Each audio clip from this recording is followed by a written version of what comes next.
Nam mô Bổn Sư Thích Ca Mâu Ni Phật. Cuộc đời luôn thay đổi, nhưng giáo pháp của Đức Phật mãi là ngọn đèn dẫn lối tâm hồn. Tâm An Phật ngôn xin được gửi đến quý vị những bài học từ bi, trí tuệ và bình an qua 9 điều Phật dạy, chìa khóa giúp tâm hồn bình an.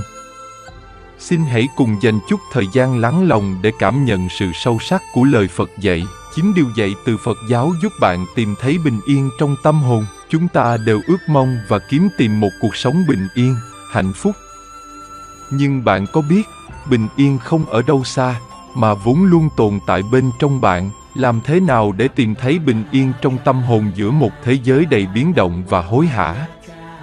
Có người chọn thực hành chánh niệm để tỉnh thức bản thân, mặt khác có người chọn tin tưởng vào những lời dạy từ những triết gia hay từ các tôn giáo. Trong bài viết này, Tâm An Phật Ngôn sẽ gửi đến bạn 9 lời dạy nổi bật từ Phật giáo giúp bạn có được sự bình yên từ trong tâm. 1. Chấp nhận thực tại. Biết chấp nhận thực tại là một trong những lời dạy quan trọng của Đức Phật. Song, điều này không có nghĩa là ngừng phấn đấu cho một cuộc sống tốt đẹp hơn, hoặc thay đổi những gì chưa trọn vẹn. Trên hết, lời dạy này của Phật giáo muốn chúng ta thấu suốt rằng cuộc sống quanh ta đầy những điều không chắc chắn và không hoàn hảo. Ngoài ra, trong giáo lý nhà Phật thường xuất hiện khái niệm dukkha, nghĩa là khổ. Khổ không chỉ ám chỉ nỗi đau thể xác hay tinh thần. Khổ còn chỉ sự bất mãn vì cuộc sống không như ta kỳ vọng. Để diệt khổ và tìm thấy bình yên, mỗi người trong chúng ta không nên cố gắng biến cuộc đời mình trở nên hoàn hảo. Thay vào đó, hãy chấp nhận cuộc sống này với tất cả những thăng trầm vốn có của nó. Dẫu vậy, bắt đầu thực hiện việc này có thể khiến bạn cảm thấy khó khăn, vì không phải ai đều có thể dễ dàng hài lòng với cuộc sống của họ mà không bị tham sân, si, mạn, nghi. Tuy nhiên, đây lại là một trong những bước đầu tiên giúp bạn có được sự an yên. Vì vậy, mỗi khi cảm thấy thất vọng vì mọi việc không như ý, bạn hãy nhớ đến lời dạy này của Phật giáo và chấp nhận những gì đang diễn ra xung quanh mình. 2. Sống cho hiện tại. Đạo Phật nhấn mạnh tầm quan trọng của việc sống trọn vẹn ở phút giây hiện tại. Băn khoăn về tương lai hay trăn trở về quá khứ có khả năng cuốn bạn vào những vòng luẩn quẩn không lối thoát. Một mặt, việc này khiến bạn luôn trong tình trạng mệt mỏi, âu lo. Mặt khác, bạn có thể đang bỏ lỡ những điều quan trọng trong cuộc sống vì tâm trí luôn bị mắc kẹt ở quá khứ hoặc tương lai. Để học cách sống cho hiện tại, hãy bắt đầu từ những bước đơn giản nhất, như tận hưởng trọn vẹn hương vị thơm ngon của cốc cà phê buổi sáng, hay lắng nghe âm thanh chữa lành của thiên nhiên khi đi dạo. Khi bạn tập trung vào những gì đang diễn ra xung quanh mình, bạn sẽ tìm thấy cảm giác bình yên có thể đã thiếu vắng từ lâu. 3. Bày tỏ lòng trắc ẩn. Theo Phật Pháp, lòng trắc ẩn không chỉ là sự cảm thông đơn thuần, nó còn là sự thấu hiểu nỗi đau của người khác và mong muốn làm dịu nỗi đau của họ.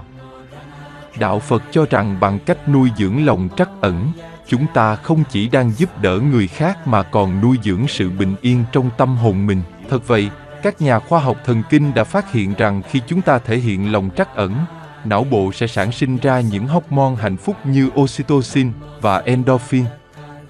Vì vậy, nếu bạn đang tìm kiếm sự bình yên từ trong tâm, đừng ngần ngại thể hiện lòng trắc ẩn của mình với mọi người xung quanh nhé. 4. Tập buông bỏ. Dựa vào lời dạy của Đức Phật, sự cố chấp của chúng ta với một người hay một vật là nguồn gốc chính của đau khổ.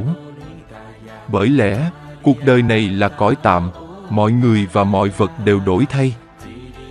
Nếu khăng khăng níu giữ hay mong muốn mọi thứ diễn ra theo ý mình, chúng ta sẽ tự chuốc lấy thất vọng và đau đớn. Nhưng buông bỏ không có nghĩa là ngừng quan tâm đến mọi người và mọi vật xung quanh. Ngược lại, chúng ta buông bỏ vì hiểu rằng việc cứ mãi bám víu vào những điều đó sẽ không giúp ích gì cho ta về lâu dài. Do đó, nếu bạn vẫn đang cố chấp với một điều gì đó, chẳng hạn như một mối quan hệ hay một kỳ vọng không thực tế, hãy cân nhắc buông bỏ chúng. Bằng cách này, bạn đã mở ra cánh cửa dẫn lối cho sự bình yên đến với tâm hồn mình. 5. Biết thế nào là đủ. Phật giáo thường đề cập đến khái niệm con đường trung đạo, nghĩa là con đường đưa ta thoát khỏi lối sống cực đoan, hoặc khoái lạc hoặc khổ hạnh. Theo lời Phật dạy, thay vì lựa chọn biện pháp cực đoan, hãy cân nhắc bước đi trên con đường trung đạo để hướng tới sự cân bằng. Lời dạy này đặc biệt phù hợp với bối cảnh hiện nay, khi những thông điệp càng nhiều càng tốt, như của cải vật chất hay thành tích, xuất hiện nhan nhản trên mọi ngóc ngách của đời sống. Vì lẽ đó, biết thế nào là đủ có thể đưa bạn đến với một cuộc sống yên bình và trọn vẹn, dù là trong đời sống cá nhân, công việc hay các mối quan hệ. 6. Học cách tha thứ. Các lời dạy của Đức Phật thường nhấn mạnh vai trò của sự tha thứ. Theo Ngài, ôm sự tức giận trong lòng giống như ném một hòn than nóng vào người khác và đồng thời bạn không tránh khỏi nguy cơ bị bỏng. Quả thật, chúng ta đều hiểu rằng việc nuôi dưỡng nỗi oán hờn, tức giận sẽ đè nặng tâm hồn ta, lấy đi sự bình yên và hạnh phúc. Trái lại, biết tha thứ có thể làm vơi đi gánh nặng ấy trong ta. Tuy nhiên, tha thứ không có nghĩa là quên đi những gì đã xảy ra hoặc cố tin rằng mọi thứ vẫn ổn. Cách hiểu đúng đắn của sự tha thứ là cho phép bản thân thoát khỏi gọng kìm của sự oán giận và sống đời an yên. Mặt khác, học cách tha thứ có thể là một hành trình dài với nhiều thử thách, nhưng là một hành trình đáng thực hiện, vì ở cuối cuộc hành trình đó, bạn không chỉ tìm thấy bình yên, mà còn cả sự tự do hằng mong muốn. 7. Chấp nhận sự vô thường. Vô thường là một khái niệm phổ biến trong Phật giáo, ngụ ý rằng mọi sự đều thay đổi trong những thời điểm nối tiếp nhau. Bằng cách chấp nhận sự vô thường, bạn đang từng bước mở khóa cánh cửa dẫn đến sự bình yên trong tâm hồn mình. Bởi lẽ, cuộc sống này không chỉ có những ngày nắng đẹp kéo dài, cũng chẳng phải chỉ có những ngày mưa bão triền miên. Vì vậy, nếu bạn đang trải qua giai đoạn khó khăn, hãy suy ngẫm về lời dạy này và tin tưởng rằng những ngày tươi đẹp rồi sẽ đến. Đồng thời, nếu bạn đang có khoảng thời gian hạnh phúc, hãy trân trọng và tận hưởng trọn vẹn từng phút giây ấy. 8. Nuôi dưỡng lòng biết ơn. Lòng biết ơn là một chủ đề thường xuất hiện trong lời dạy của Đức Phật, nhắc nhở chúng ta nên thừa nhận và trân trọng những gì mình đang có, thay vì liên tục theo đuổi những gì không thuộc về mình. Giữa cuộc đời tất bật, nuôi dưỡng lòng biết ơn sẽ giúp ta có được cảm giác hài lòng và an yên. Hãy dành một ít thời gian mỗi ngày để bày tỏ lòng biết ơn với những gì xung quanh bạn. Bạn có thể biết ơn vì hôm nay trời nắng đẹp, vì bữa cơm ngon mẹ nấu hay vì lời động viên ấm áp từ người bạn thân. Càng thể hiện lòng biết ơn, bạn càng cho phép sự bình yên và niềm vui tiến vào cuộc sống của mình. 9. Bình yên đến từ bên trong. Chúng ta thường tìm kiếm bình yên từ các yếu tố bên ngoài, như thành tích, tiền tài vật chất hay thậm chí từ người khác. Song, Phật giáo cho rằng, mỗi người trong chúng ta vốn đã sở hữu mọi điều cần thiết để được bình yên và hạnh phúc. Nói cách khác, bình yên thực sự vốn đến từ bên trong ta. Nếu bạn mong muốn đạt được sự an yên trong tâm hồn, hãy chủ động khám phá thế giới nội tâm để thấu hiểu suy nghĩ, cảm xúc và mong muốn của bản thân.